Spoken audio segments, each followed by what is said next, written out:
আজকে আবারও একটা দারুণ স্বাদের রেসিপি তোমাদের সাথে শেয়ার করে নেব। তো ভিডিওটি পুরো দেখার জন্য অনুরোধ রইল। আর যদি ভালো লেগে থাকে অবশ্যই ভিডিওটিকে একটি লাইক দিও, চ্যানেলটিকে সাবস্ক্রাইব করে দিও, আর একটু বেশি বেশি করে শেয়ার করে দিও যাতে করে সবাই আমার ভিডিওটা দেখতে পারে। তো দেখো, আজকে আমি তালের ক্ষীর বানিয়েছিলাম, যেটা কিন্তু খেতে অসাধারণ হয়েছিল। আর এটা একবার খেলে বারবার খাওয়ার জন্য রিকোয়েস্ট আসবে। তো বাড়িতে সবাই এটা খেতে চাইবে। তো আমরা নর্মালি যেরকম ক্ষীর বানাই তার থেকে তালের ক্ষীরটা কিন্তু একটু অন্যরকম, খেতেও অন্যরকম। আর এটা কিন্তু খুবই অল্প সময়ের মধ্যে বানানো হয়ে যাবে। আর বাচ্চারাও কিন্তু এটা খেতে অনেক বেশি পছন্দ করবে।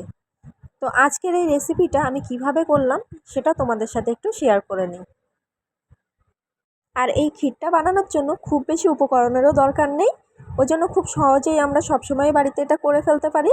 যদি ফ্রিজে একটু তাল সংরক্ষণ করে রেখে দেওয়া যায় তো সারা বছর ধরে এই ক্ষীরটা রান্না করে খাওয়া যাবে।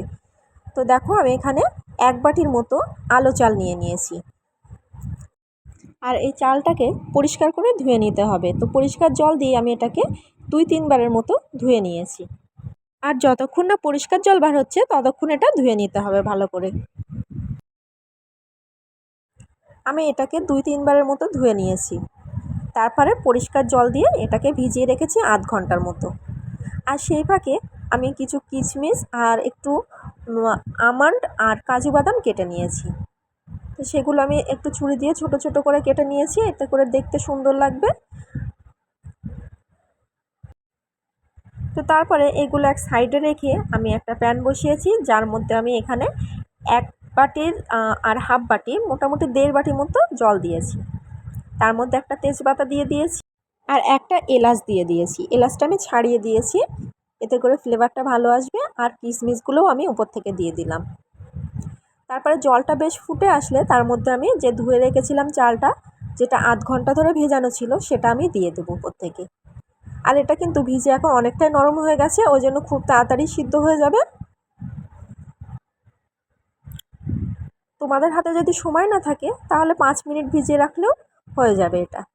তারপর এটাকে খুব ভালো করে নাড়াচাড়া করে নেব যতক্ষণ না চালটা সিদ্ধ হয়ে আসছে। আর একটু বলক উঠলে তখন দেখবে গ্যাসের ফ্লেমটা কিন্তু লো করে দিতে হবে, না হলে কিন্তু উপর থেকে উপচে পড়ে যাওয়ার ভয় আছে।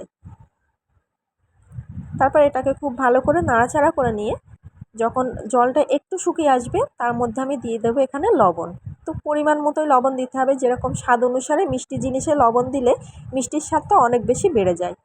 তো তারপরে আমি এখানে 1 বাটির মতো তাল নিয়েছি। তালটা আমি একটু জল দিয়ে গুলে নিয়েছিলাম। আর এটাকে খুব ভালো করে চালের সাথে মিশিয়ে নিতে হবে। আর এই পর্যায়ে গ্যাসের ফ্লেমটা কিন্তু লোতেই আছে। তো এটা দেখো, মিশিয়ে নেওয়ার ফলে খুব সুন্দর একটা কালারও চলে আসবে।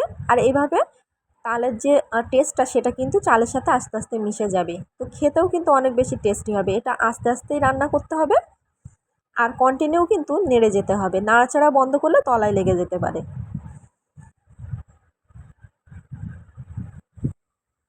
আর আমি এখানে যে তালের পাল্পটা ইউজ করলাম সেটা কিন্তু কাঁচা ছিল, ওটা আমি জাল করে রাখিনি। তো তোমরা চাইলে জাল করাও দিতে পারো, কিন্তু সেক্ষেত্রে আগে থেকে জাল করে ঠান্ডা করে নিতে হবে। তারপরে আমি 1 বাটির মতো দুধ দিয়ে দিলাম।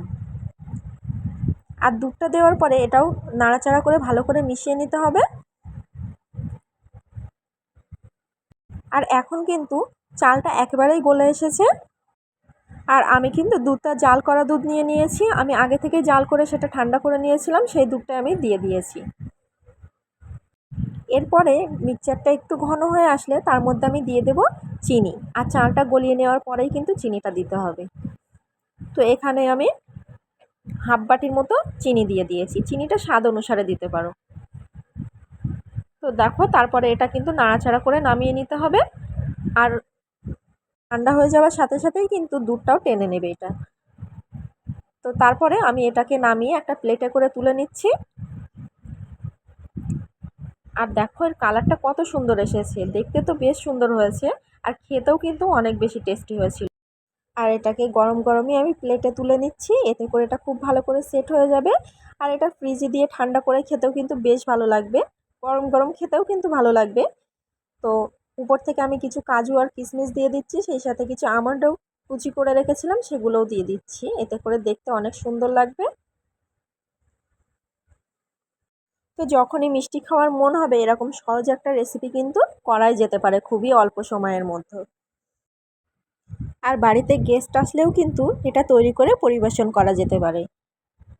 তো তোমরা বাড়িতে অবশ্যই এটা ট্রাই করে দেখতে পারো। আমার রেসিপিটা তোমাদের কেমন লেগেছে সেটা কিন্তু কমেন্ট করে আমাকে জানাবে। আর পুরো ভিডিওটা দেখার জন্য তোমাদেরকে অসংখ্য ধন্যবাদ। তো দেখা হচ্ছে আবার পরের ভিডিওতে।